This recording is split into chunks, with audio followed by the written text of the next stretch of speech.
বর্ষা করে যাব যাব, শীত এখনো দূর, এরই মধ্যে মিঠে কিন্তু হয়েছে রোদ্দুর।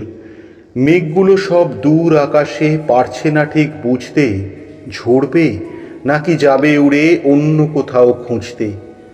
থেকে থেকে তাই কি শুনি বুক কাঁপানো ডাক, ফাঁকটা যতই হোক না জবর, মধ্যে ফাঁকির ফাঁক। আকাশ বাতাস আনমো না আজ, শুনে এ কোন ধ্বনি, চির নতুন হয়েও অচিন, এ কার আগমনী।